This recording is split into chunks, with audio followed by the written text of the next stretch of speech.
Phandelver. For some, it was their first taste of D&D 5th edition. For many others, it was their first time playing Dungeons & Dragons at all. It's a classic adventure, but is it still worth playing all these years later? Hell yeah! Roll the f***ing intro! My childhood days, hold on a minute.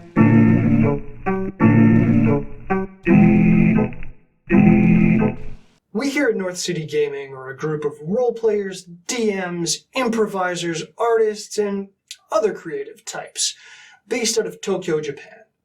Hi. Hi, Hi. Thanks for watching. my name is Tustin.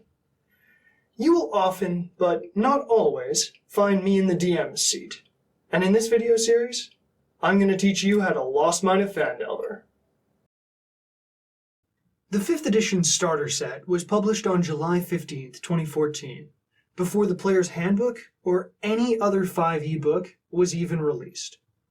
It included the starter set rulebook, which is very glossy, a set of sample characters, which are often overlooked, but very much shouldn't be, some very nice dice, and the subject of this video series, the Lost Mine of Phandelver. It's a 64-page adventure for 4 to 6 players from levels 1 to 5. The amount of sessions needed to complete the whole thing very much depends on your group, though. That being said, we here at North City Gaming completed it in 8 sessions, about 3.5 hours each, with lots of time for side quests and roleplay and shenanigans. If you'd like to watch some highlights from our playthrough, you can check that out here on YouTube, or if you're interested in watching our full playthrough, you can check that out over on Patreon, link in the description below. A quick aside here. You've got to let your players know beforehand how many sessions this is going to take and how long each session's going to be. The greatest predictor of whether or not a D&D group is going to last is managing expectations. An anonymous commenter recounted the following experience. I once joined a D&D group, and in session 1, the DM told us he expected the campaign would take 120 episodes. It imploded like a dying star after 4 sessions. But I'll bet that if he'd said 8, it would have lasted 8. So, communicate the scope. Level 1 to 5, 6 to 12 sessions. In this video series, we're going to look at the most essential stuff that makes this adventure work. The setting, the story, the stakes, the villain. We'll also cover the most useful tips and tricks, stuff you might overlook, pitfalls that should be avoided. Finally, we'll do a deep dive on the starting town, Phandelver, and then go through each of the dungeons one by one. We want this video series to be practical and useful, but also thoughtful and focus on the structure. We want to showcase why this adventure works so well, and hopefully that'll help you when you're designing adventures of your own someday. So why should you run the Lost Mine of Phandelver? Number 1, because it's already a classic. You should do it for the same reason you watch Lord of the Rings, or you listen to Led Zeppelin, or you read Romeo and Juliet. It's a touchstone. It tells us where we came from, and it keeps us connected. Learning the classics also just makes you a better creator. You have to learn what people expect before you can surprise them. Consider the rule of 3s in writing. The 3 little pigs, Goldilocks and the 3 bears. A blonde, a brunette, and a redhead walk into a bar. Why does it work so well? Because 3 is the minimum number needed to establish a pattern.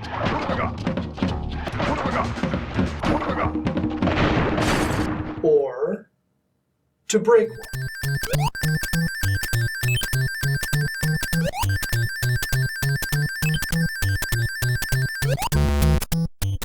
Touchstones matter because they're the patterns we come to the table with. They set the circle of expectations. And we can leave that circle. But if everything is wild and outside the box, then nothing is. Keith Johnstone, the father of improvisational theater, often said, you should try to do the obvious and not the clever. He gave a fantastic TED Talk towards the end of his life. I'll link it in the description below. Everyone should watch it because it's great advice, not just for D&D, not just for improv, but for all of life, truly. But I'll let him explain in his own words. The obvious is really your true self. The clever is that an imitation of somebody else, really. When I began to teach improvisation, I was astounded at all the things the improvisers did to wreck themselves. An example here, from San Francisco, these people were supposed to be on a boat, they're going to go ashore. Someone says, let's light a fire on the boat. Why? Why? Because he's trying to think outside the box? Because only a total idiot would want to do that. You have to teach improvisers to think inside the box. The audience think inside the box. If the phone rings, they think you're going to answer it. The phone can ring on an improvisation stage, and somebody will hide behind the sofa. Because they're wanting to be original. In short, if you're trying to be clever, you probably won't be. But if you do what feels obvious and natural and right, you might end up being quite clever just by accident. There's a lot of other good reasons to run this adventure as well. For one, it's perfect for a new DM. I love the way that it teaches the game. Take a look at page 6 or 7, for example. 4 goblins are hiding in the woods, 2 on each side of the road. They wait until someone approaches the bodies, and then attack. Review the goblin stat block in Appendix B. Since the goblins are hiding, you'll need to know their stealth skill modifier, +6. And then it goes on to explain stealth versus perception in terms that are clear and easy to understand.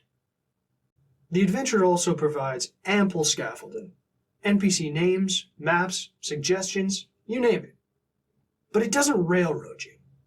There's lots of room for your own ideas. It's also limited in scope.